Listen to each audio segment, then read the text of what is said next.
Good morning. I am Dr. Renu. Today we are going to discuss in this session about the internal and the external source of the recruitment. In this session, the objective of the internal and the external source of recruitment is to find out what is recruitment, what are the various sources, the internal as well as the external, how to involve with these internal and the external sources of the recruitment, how the different organizations use these resources. More so, the outcome will be that ensure you to find out how to utilize these sources in the process of the recruitment and to get new skill, new knowledge, and the new ability. Now, every organization has the option to choose the right person for the right job, and that is possible only with the help of the internal sources or the external sources. Now, the internal sources of recruitment or the external sources of recruitment, the internal word itself indicates the transfers, promotions, right, of the particular people, of those individuals of your particular department. External is to move from the outside, means to get from the external sources, to get the recruitment, to get the skill and the ability from the outside sources of the recruitment, which is in the form of the your newspaper, which is in the form of the employment exchange, in the form of your outsourcing, or the education institutions, your B school or the B Tech, IITs or IIMs, or the IBS. Or you can, in case of the internal is related to your promotions, your transfers, your demotions, your the hiring of the retired employee on the contractual basis. Now, internal sources of recruitment, usually the organizations prefer to hire from within the organization because they know about the strength and the weaknesses of the employees very well. They know that less time is involved in providing them training, less time in induction is required, as they already aware of the organization policies, rules, and the regulations. Less orientation is required. Their morale is already boosted. They are already skilled. They have already those skills, and we are also familiar about their skills, and we can utilize them more effectively and efficiently. Whereas the advantages, you can say, is their skill. Good morning. I am Dr. Renu from the College of Business Studies. Today we are going to discuss about the human resource planning, right? What is human resource planning? What are the concepts and the need of the human resource planning? Today I am going to discuss with all of you about this. Human resource planning, it is basically the assessment of the human resource requirements, time, and the stages of the requirement. In this session, I am going to discuss with you about the planning of the human resource, their skill, their requirements, their knowledge, how to utilize that, what kind of the market demands are, what kind of the supply we have, how we are supposed to change our supply as per the demand. It is very important to understand about all these things. Now, which is basically, as you know, we said this thing that the right person at a right place at a right time.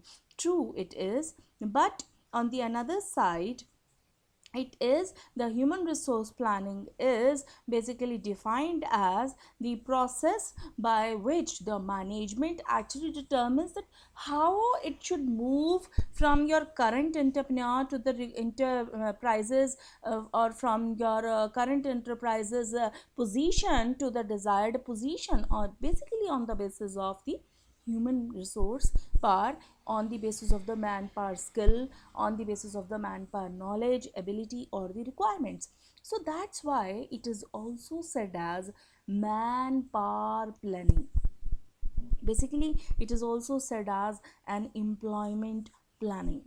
Now, if I talk about that, what are the basically the objectives of the human resource planning, why after all it is required? So definitely to have the optimum use of your human resources in the terms of their KSA, key skill, and the ability, and to forecast the future requirements. For example, in the recent organization in our education sector, if you find the people who can deal with the e-dealings, means the e-commerce aspect, means the online aspect in the education, they are in more demand, because in the covid period, the need arises. So the organizations, in the terms of the universities, in the terms of the colleges, they are looking for those faculty members who can teach or who can take the online sessions properly with the help of these e-issues, with the help of the IT or ICT tools and techniques, so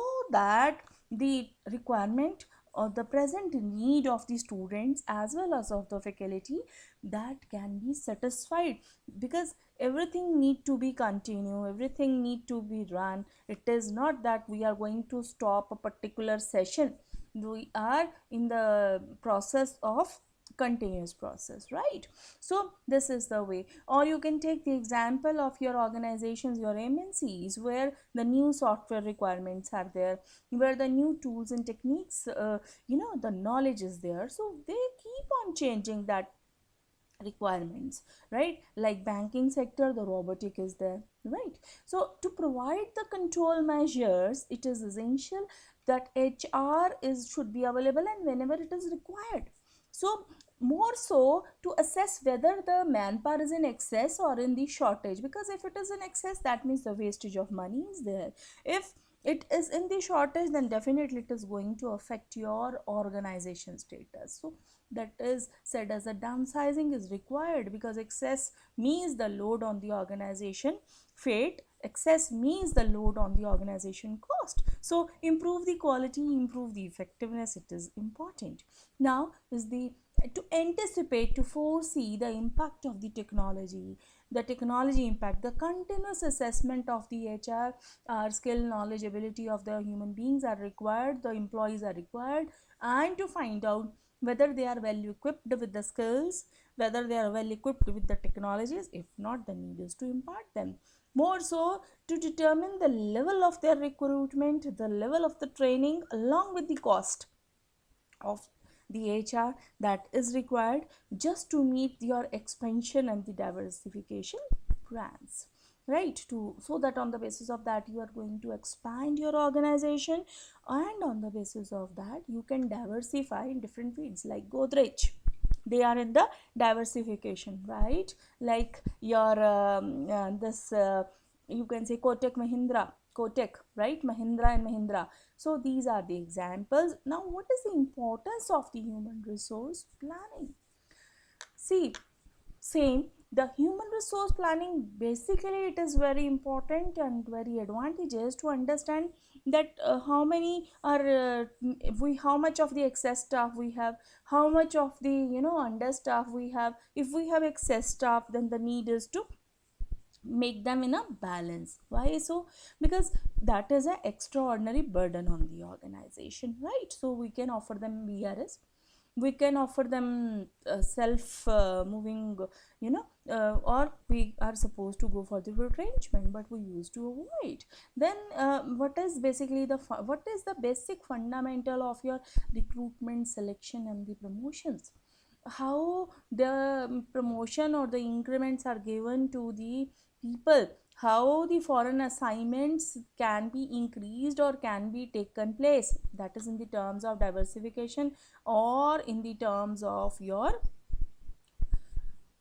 what integrations, right? So now what are the factors which affect the human resource planning? Human resource planning is affected by various factors, by the environmental uncertainties or by outsourcing. If you have the ability to get the outsourcing facility, you can go for that. If your nature of job, what kind of nature of job, it is temporary, it is permanent, or if it is means that kind of a job where the same skill is required, same area of the ability is required, then there is no need to go for that new kind of the technology or new kind of skill. Then what is the time horizon, after all, for how long it is, the type of the organization. Now means the type of the organization is the type of the staff which we have, the type of the strategical plan they have. The organization growth is that when it starts, then it's good growth and maturity, as we know about the growth period, as we know about that introductory introductory curve. So on the basis of that growth chart, we can easily identify and can meet with the requirements of SLEPT, social, legal, economical, political and technological. On the basis of that only, we can compete once we go for the human resource planning. Then is your outsourcing. Outsourcing is basically where we are going to, transfer, where we are not going to hire the people permanently, but to finish that temporary task or temporary project, we are supposed to hire the people from the outside, and on the basis of that we can finish our task.